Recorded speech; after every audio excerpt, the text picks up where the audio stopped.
তামসা দুহাত বাড়ায় ডাকি গো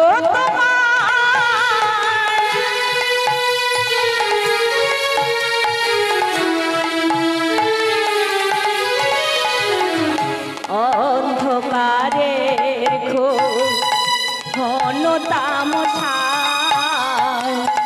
দুহাত বাড়ায় ডাকি গো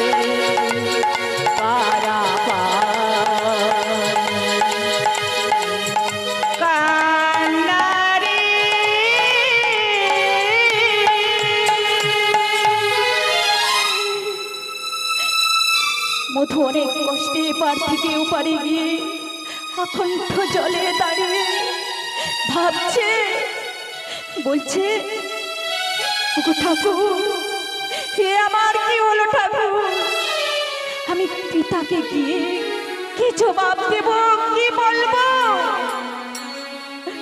পিতা আমি পারলাম না, পিতা আমি পারলাম না। এমন সময় শান্তিপন মনে ঘরের ভেতর থেকে বাইরে এসে দেখছে এখনো মধু কেন ফিরছে না। বলছে না না, একটু একটু করে যখন দেখলো, যমুনার ধারে এসে যখন দেখলো যে অকণ্ঠ জলে দাঁড়িয়ে মধু যেন কি বলছে, আর শান্তিপন মনে ডাকছে, মধু মধু, একে রে বাবা তুই ওভাবে দাঁড়িয়ে রয়েছিস কেন বাবা? আয় আয় বাবা, উঠে আয় বাবা, উঠে আয়। এমন সময় মধু ধীরে ধীরে উপরে উঠে বলছে,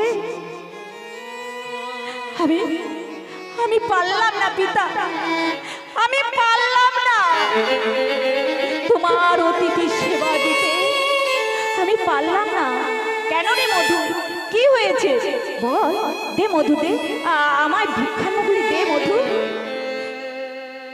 পিতা পিতা গো, আমি ভিক্ষা করে নিয়ে এসেছিলাম পিতা, কিন্তু কিন্তু কি রে বাবা, বল বল। জানো পিতা, ওই সর্বনাশী যমুনা, ওই রাক্ষসী যমুনা আমার ভিক্ষার পুটলি ওই অতল তলে তলিয়ে নিয়ে চলে গেল। আমি শত চেষ্টা করেও রক্ষা করতে পারিনি পিতা, আমি রক্ষা করতে পারিনি। কি বলছিস বাবা? তাহলে তাহলে এখন উপায় কি হবে রে বাবা? বল বাবা বল, কিচ্ছু একটা উপায় বের কর। ওগো পিতা, আমি কি বলছি জানো পিতা? আমি কি বলছি? আমি যাব আমার বন্ধুর বাড়ি, আমি যাব আমার শশার বাড়ি যাব। ওখানে গিয়ে আমি ঠিক ভিক্ষা নিয়ে আসবো। ঠিক দেখো তুমি, ওখানে গিয়ে কিন্তু আমি চাল ডাল ঠিক নিয়ে আসবো। কি বলছিস মধু? হ্যাঁ পিতা, তুমি আমায় আদেশ করো, আমি ওখানে যাই। এই বলে ঠিক আছে, তুই যখন বলছিস তাহলে তুই যা। এইভাবে মধু কি করেছে, ওই বন্ধুর বাড়ি যাচ্ছে। বন্ধুকে গো বাবা, মধুর বন্ধুকে সখা কৃষ্ণ। কৃষ্ণ হচ্ছে